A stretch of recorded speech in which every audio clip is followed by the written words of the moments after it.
welcome to Monday's edition of Cracking the Cryptic, where I've got a big smile on my face today because I'm going to be doing a puzzle by Ard van der Wetering from the Netherlands. Now, Ard's puzzles I know will be familiar to lots of you because Ard is the reason that lots of you are watching this video. Basically, two of our biggest videos ever, our absolute biggest video ever, was a puzzle by Ard, which I think has been viewed 8.5 million times. And then recently we had another puzzle by Ard, which has been viewed, I think, 750,000 times, called a Sudoku with only 2 given digits, that I think we've picked up a lot of new subscribers from. So you might be watching this video because of that video, and I hope it will not let you down. Our testers tell me this is yet another extraordinary masterpiece from the great man. You can see there's just one given digit, a 4. And apart from that, we've got some pentominoes in the grid. And literally the only rule in this puzzle is that orthogonally adjacent digits within a cage, so that means those 2 digits, for example, have to differ by at least 5. So those two have to these two have to differ by 5. These two, etc. That's it. And this puzzle solves uniquely in apparently a very beautiful way. So it's another fascinating example of Ard's brilliance. And we'll get to solving this in a moment or two. I've got a couple of announcements first. Actually, let's start with Patreon, where I promised I was going to draw the winners of the June monthly reward, and I have now done that. So very well done. The standard pack, the competition winner was Megan Hudson. And a Bubba Rizuki will be on its way to you imminently. And the doctoral pack, the winner of that was Risa Hennig. So again, a Bubba Rizuki on its way to you too, Risa. So that's, and on the doctoral pack, which I think had nearly 40 puzzles you had to solve if you wanted to solve that one correctly. We had well over 1,000 correct entries for that, which is amazing. The standard pack was sort of 3,000. So fantastic solving, all of you, really terrific. And on Patreon, actually by the time this video goes live, there should be video solves of every single one of all of those puzzles. So thank you very much to Panthera, The Asylum and Grockles for putting those videos together. It is an incredible thing that we published this month. It really is such a treat. So big thanks to them. And Joseph Namer has big boots to fill, but Joseph, as you'll know, is one of the world's great constructors, and we have a puzzle pack by him coming up for the July reward in just, I'm seeing, it's only a few days' time. It's nearly the start of July already. Good grief. Anyway, now, on with the announcements. I have to say a very happy 41st wedding anniversary, no less. This is quite incredible, to Daryl and Vicky White. Apparently you watch every night with your dinner, which is absolutely brilliant.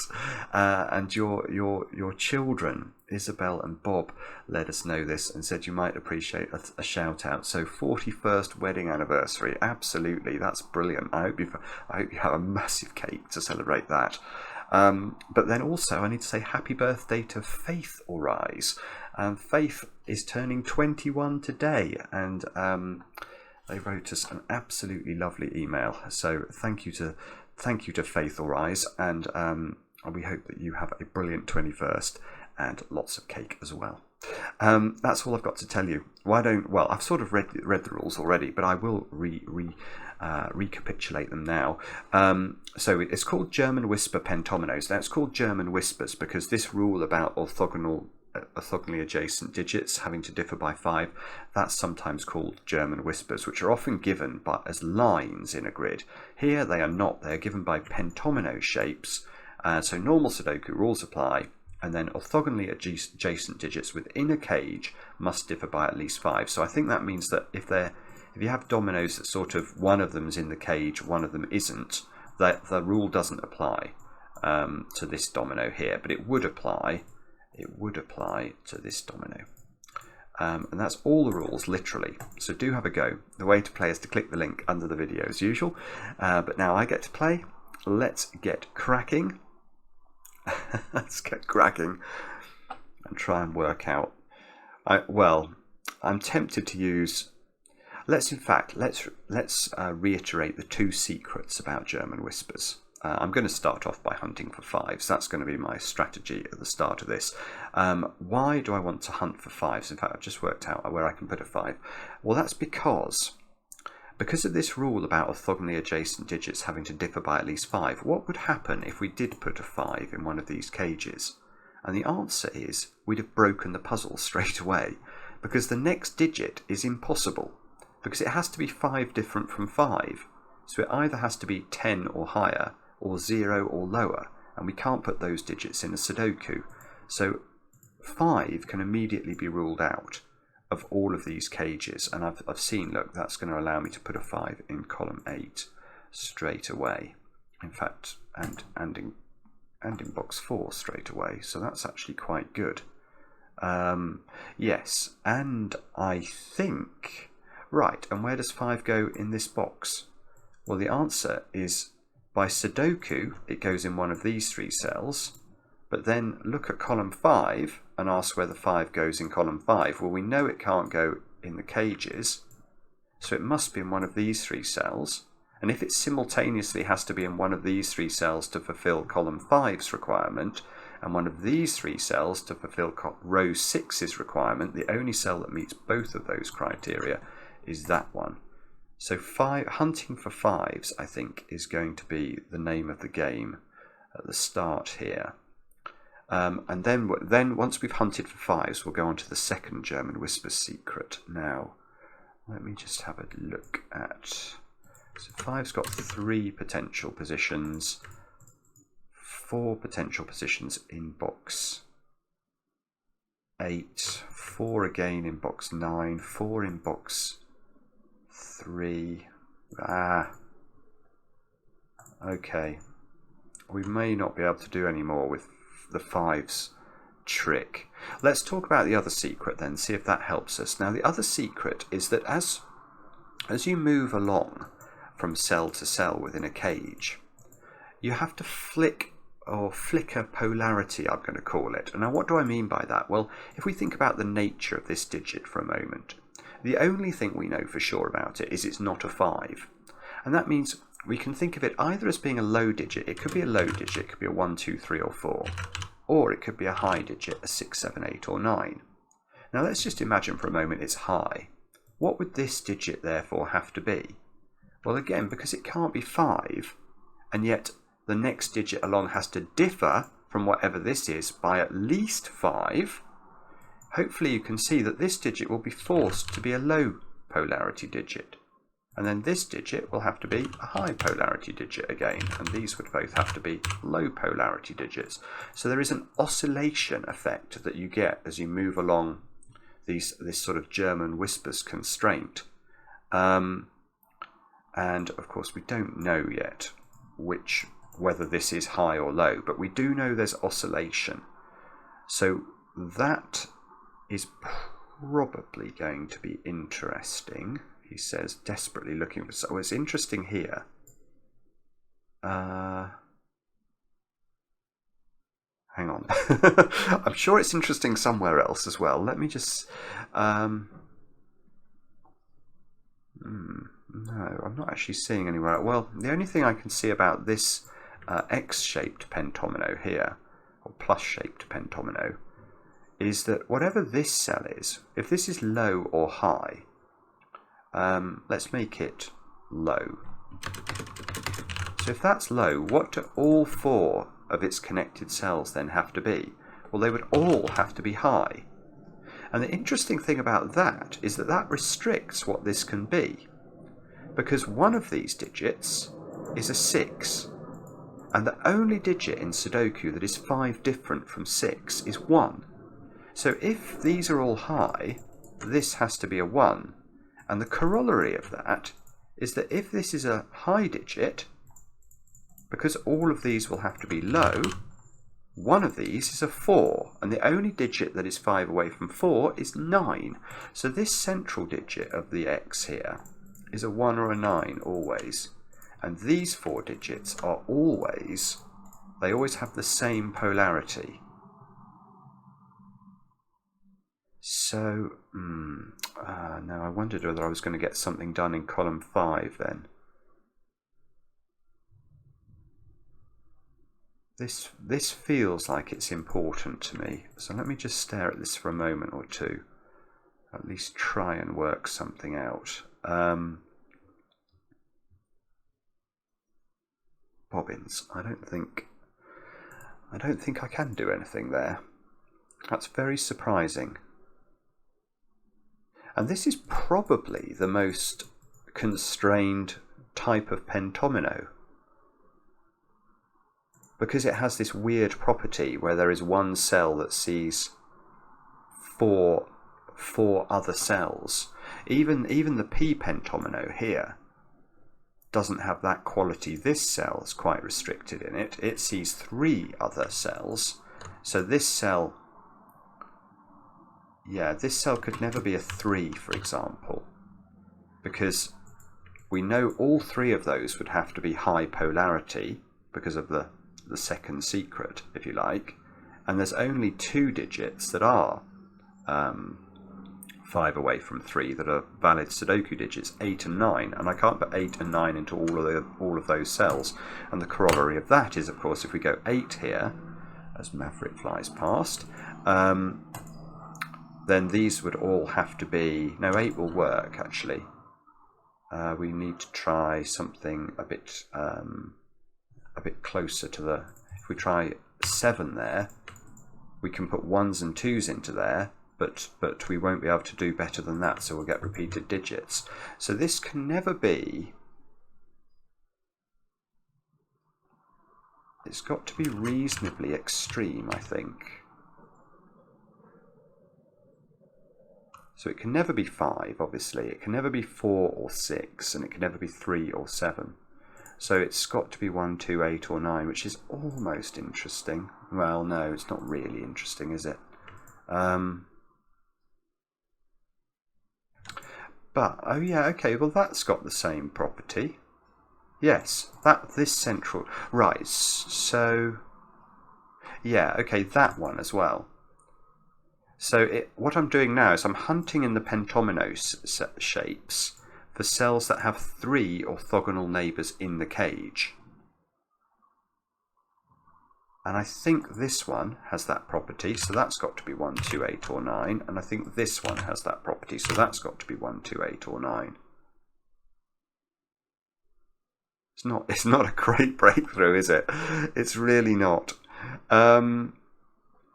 So what else can we think about? The only other thing I think might be worth thinking about, especially in the context of a given digit like a 4, is to think about what digits are difficult to put in the cages full stop. And those 2 digits must be 4 and 6. And that's because of what we've just talked about, which is basically, if you think about the only digit that can be next to 4 in a cage is a 9, and the only digit that can be next to 6 in a cage is a 1. So if we do put 4s and 6s in cages, what you can't do, yes, okay, what you can't do is put them in any of those cells. Oh, that's really nearly interesting actually. But it's a bit interesting immediately for 4. Where does 4 go in this box? It's not here, and if we try and put 4, for example, here, you'd have to put 2 9s in the box to make it work. That won't work. So none of those can be 4, those can't be 4, so there is a 4 in one of these cells, which means there is a 4 in one of those 2 cells. Now, I almost got excited about the same thing with 6s in this row, but don't think it's quite as good. And that's because, although 6 can't go in these cells for the same reason, if we try and put 6 in, we'll have to double 1 surround it. That won't work. So 6 is not in these cells.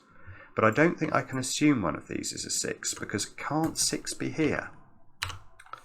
And the answer, I think, is yes. Because I can put 1 here, but that's as far as the restriction goes. I couldn't put 6 here, and I couldn't put 6 here, so 6, it's very annoying. It's almost perfect, but not quite. 6 has got 3 potential escape valves in row 6.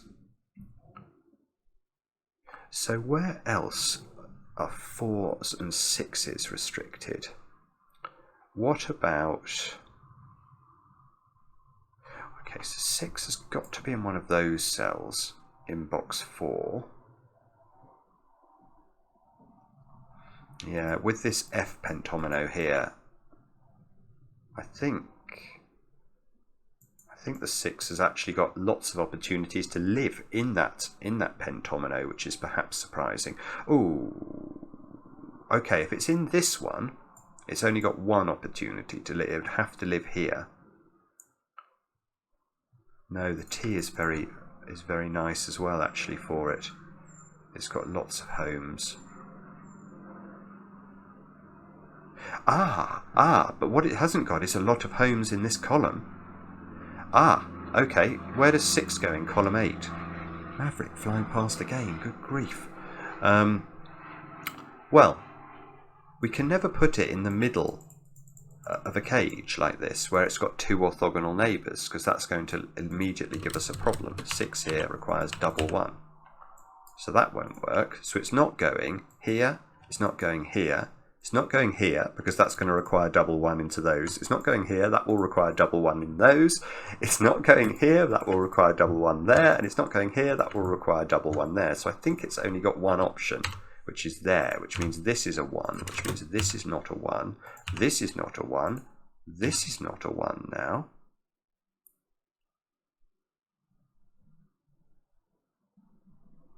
And is that doing enough damage? Yeah, okay, so where's 6 in box 2? This was the only cell the 6 could go in the P pentomino. So the 6 is now not in any of those cells, and it's in one of 2 places.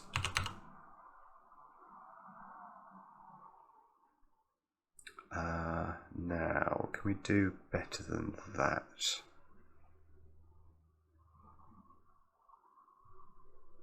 Not quite, I don't think. No, yes, I can. That can't be 6 anymore. Because if that's 6, remember this had to be a 1, which was fine before, but it's not fine anymore. So that means 6 in this row is now restricted. 6 in the row can only go in the central positions along with 4. So that's a 4-6 pair now. And we've got a 6 up here. So this is done. This is 6. This is 4. Oh, this is beautiful. Yes, it's done. Look, the X is done. Because now I've got to put a 6 vertically in my X pentomino at the bottom, because it can't go in the middle cell. And if there's a 6 vertically, and we know that all of the purples have the same polarity, we can now do some proper colouring, because we know all of these digits are high digits, and I meant to use orange for that, because I think it's to do with heat and sunshine. So this is 6, 7, 8 and 9. This has to not be 9. That's a 1. These are not 6s anymore. 4 has to be in one of those 2 cells, which is a bit worrying. No, it's beautiful. Where does 4 go? Up here. It can't go here, because remember, it will have to be flanked by 9 here and here. So this is just beautiful. It's classic art. Now that's a 9, because it's got to be 5 different from 4. Yeah, it's just classic art. It's just taking a simple idea and just making it dance, and it really is clever. Now, okay, so now 2 things are occurring to me. I could do some more colouring of high digits, but also I'm now sort of learning the polarity and how it's going to oscillate through this P pentomino and this T pentomino, because I've got a 1 here. So this is no longer able to be 2. These have to be low digits. So they're 2, 3 or 4. 4 is possible because this can be 9. And here, these have both got to be low, so they've got to be 1s, 2s and 3s. That can't be... Oh, no, Sudoku, look, neither of those can be 1. So this has to be 8. And that's because one of these is definitely a 3, and it's an orthogonal neighbour of this cell. So this cell has to be 8 or 9 in order to be 5 different from 3. So this is 8, this is 9, Oh, that doesn't affect whether. In fact, now we have to have a 4 in one of those. I've just seen because I've got a 2, 3, 4 triple in the top row.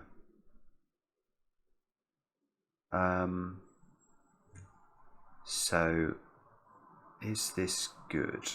The answer is probably. Let's see. Do we? I don't know. I'm not quite sure where to look now. I think I might. No, I tell you what, I'm going to look at column 8, I think, because I've got 5 digits there, and I don't, well, I've nearly got 5 digits in row 1, but not quite. So I'm going to look at this column, 2, 3, 7, and 8, and all of them caged digits. So that must be a bit restricting.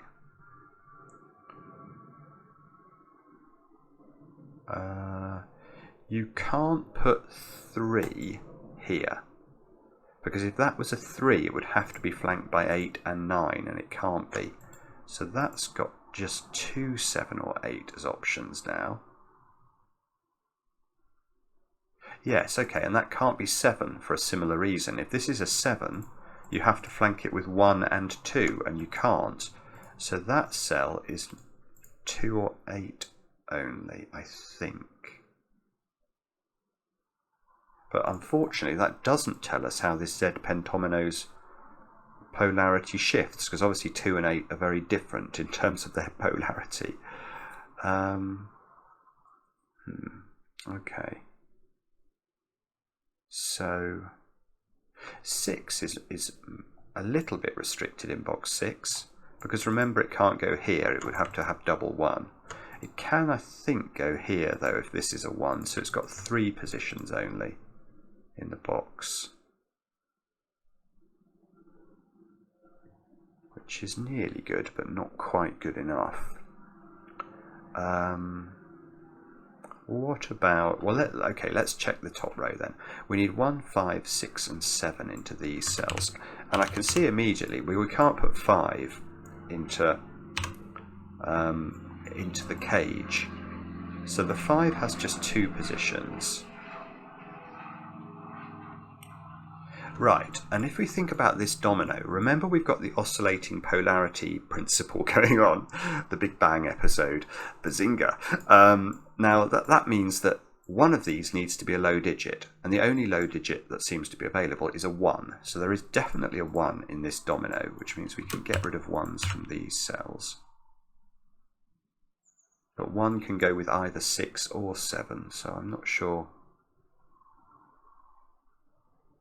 And this, if this is 2, this can be 7, can't it? And then this would be an 8-9 pair. Ah, it all works. Okay, so this is not quite where we're meant to look, I don't think. So what are we missing? Where have we not looked yet? We have not looked at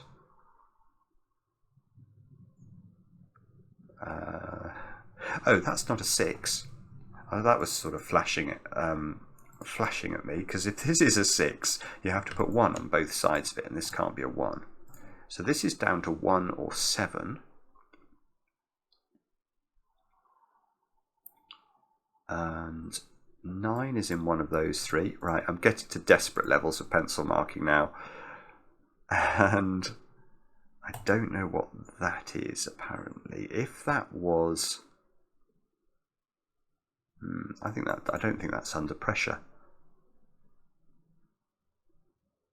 So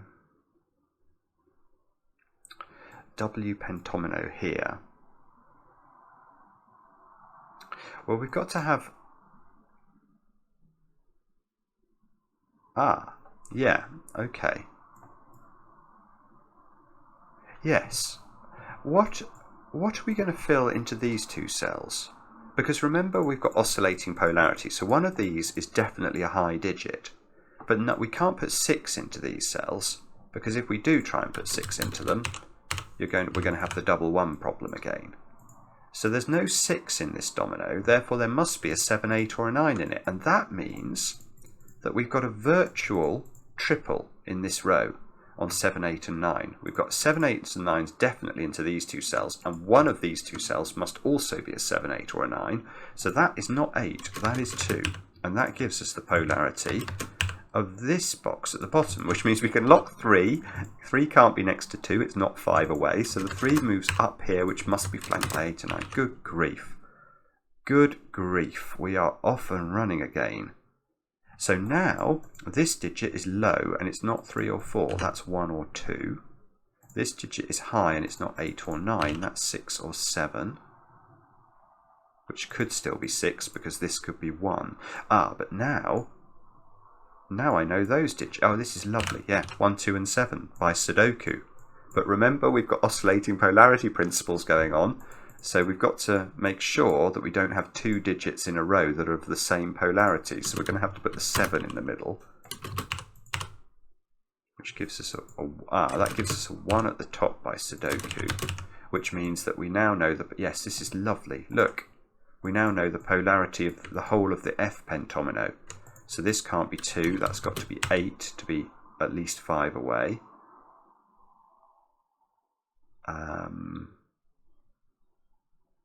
That's not 9 anymore, obviously. Yes, and the 8, that means we've got a 2, 3 pair here, doesn't it? Because we know that this was one of those funny cells that had to have 3 orthogonal neighbours that were more than 5 away, or 5 at least away. And you can't put 4 next to 8 because it's only 4 away. So these are a 1, 2, 3 triple.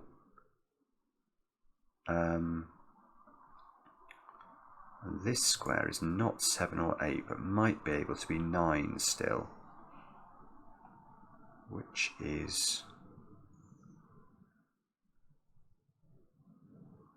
oh, good grief, right.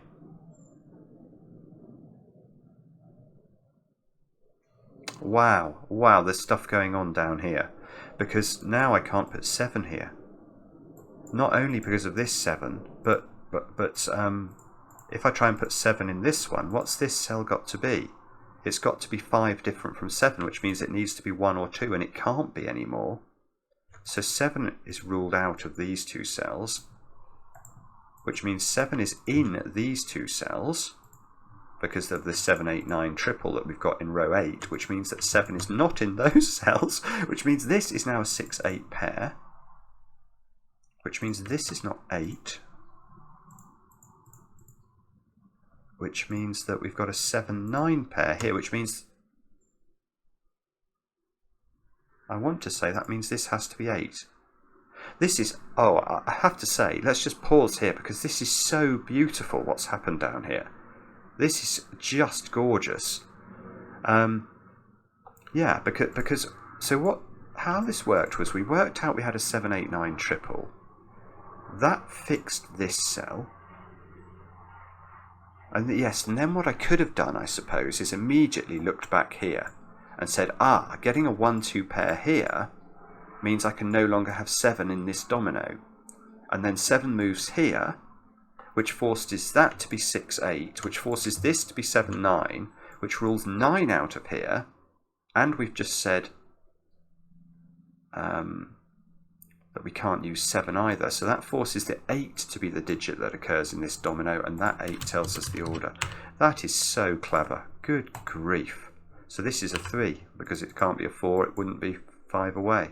And that means that's a 2 and that's a 3, and that's a 2 and that's a 3. And now these two digits are known. They are, well, they're 2 and 7 by Sudoku.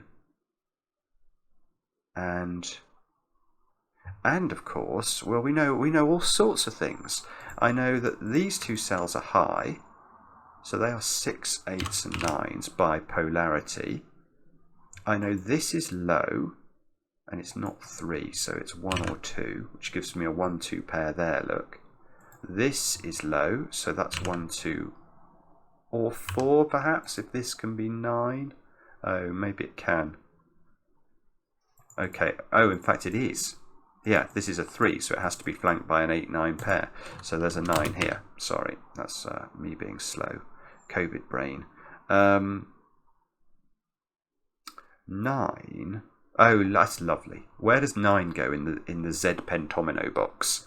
9 9. It can't go here. It would be next to 7 or 8. It wouldn't be 5 away. So it goes there, which means that's 9. That's 8. Which places 8 here by Sudoku. Good grief. So that might be important. I suppose we can fill these digits in with low numbers, can't we? Oh yes, neither of these can be 4 now, because they would need to be next to 9 in the box. So this is a 1-3 pair. So now we've got a 4-5-6 triple that's emerged out of nowhere in box 9. And therefore this cell is a 4-5 or a 6. And we can probably work some more magic now. He says desperately, there's a 3 here, so this is a 2-4 pair. Is that useful? Well, it might be. I sort of feel like there's probably some Sudoku opportunities in columns 7, 8, and 9, but I never like to rush to those.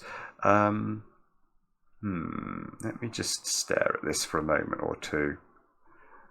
I feel we're on the cusp of breaking into this, I have to say.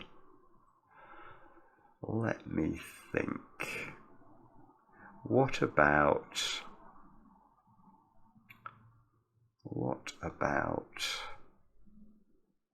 I don't know. What about where 4 goes? Yes, Sudoku. There's a 4 here by Sudoku. It doesn't do very much, I don't think. No, it really doesn't seem to do very much. That's a bit disappointing.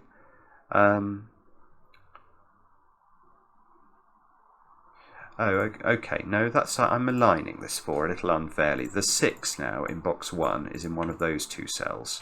And that means I do get a 6 in box 2. Which means I now know what those 2 digits are. They are 5s and 7s. And that means I know in theory what this digit is. By Sudoku, that's a 3. Which means this is a 3 and this is a 1. Which means that's not a 1 over here. This is now this is a 2. That's big, because that can't be next to 6. So that's got to be next to 7, which fixes the 7 and the 5 above it. Wow. Okay, so this is 4. This is 2 using the power of this 2. And this is now a 1-6 pair. Which means that we can knock 4 and 5 out of here. So this becomes a 6. Which means this is not a 6. And all of a sudden, it feels like we're making progress again. Let's tidy up some pencil marking and see if we can... This 7 is doing work, so that's 7, that's 2. And... Okay, what do we need in this column then? We need 4s and 6s into those 2 cells, but neither of these are caged, otherwise it would be very powerful. So I don't know if we can do that.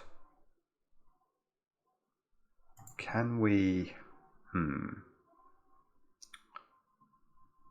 Don't know. Maybe... 2... Oh no. I was hoping I was going to be able to do some Sudoku again. But no. Sudoku laughed in my face. Let's try and do 1s, 5s and 7s up here. 1s, 5s and 7s. Don't think that's being terribly revealing. 1-2 pair here. I have got this 1-2 pair. I have noticed it in column 3. I just can't seem to be able to use it very well. 1 is definitely in one of 2 places in box 7. Let's put that in case that triggers anything. And this 1 can be next to 7, so this is not, I don't think. But I've almost used up all of the clues now. So there can't be too much more to do. It's going to be a case of just spotting where we can find a little bit of weakness in the structure that will allow us to get another digit or two. Now, where is the weakness? 3. It's Sudoku, of course. 3, 3. That's a 3 by Sudoku. Does that do anything? Not really. It gave me a digit, so I shouldn't malign it too much, but this square has to be 4, 6, 8 or 9. I will pencil mark it in the interests of being a good citizen. And okay, well, I don't think that's done it though. I'd love to be able to disambiguate the 6s and the 8s and the 7s and the 8s over here. Oh, that's how to do it. Look, the 3 by German Whispers can't be next to 7. So I can, not only would I love to do it, I can do it. That might be helpful. Yes, 4 goes here, 6 goes here. So that knocks 6 out of both of those squares, which I wasn't actually expecting. So that gets me 6 and 1 done into those positions. This is now forced to be a naked single. That's a 4. Can't be 6, 8 or 9. So that gives me a 5 here and a 2 and a 1. And that gives me a 2 here using pencil marking. And now all I'm left to place in box 7 is 7 and 6, which has to be this order, which gets me a 7 at the top, a 5 here, which gets me a 1, 7 pair there. This is now known, that's a 6. These two squares have got to be 5 and 9, and there's a 5 here, so that's 5, that's 9, that's 9, that's 8. This is 1, this is 2, all by Sudoku. I think this is done now. I think it's falling. So now this is 4, this is 5. And how do we do the 7s and the 9s? What's this square? 3. Oh yeah, that's 4, that's 5, that's 3. That's 3, therefore. Look at the middle row, needs a 1. 1, 1, 7. That does the 7 and the 9. Plonks a 9 and an 8 to finish the puzzle. Yay. That was just brilliant, Ard. There was... I mean, what an idea. I mean, it's just outrageous, frankly. It's outrageous that you can have the thought, oh, I could stick some pentominoes in the grid that have German Whispers restrictions on them. That I get. But that you can execute it with just 8 pentominoes and a given 4 is quite ludicrous. And that you can execute it like that in a way that solves so naturally. It was just very, we just used our secrets. We used the 5 secret, we used the polarity secret, and then we started to think about 4s and 6s, and it really did. I think if you'd done it efficiently, because there were loads of, like I missed this 3 being next to an 8 and things like that. There was all sorts of things I think you could have done to do that, really quite fast. Just wonderful. Again, let's see how many views this one gets. Ard, take a bow. Thanks for watching. Let me know how you got on in the comments. I do enjoy reading them, especially when they're kind. And we'll be back later with another edition of Cracking the Cryptic.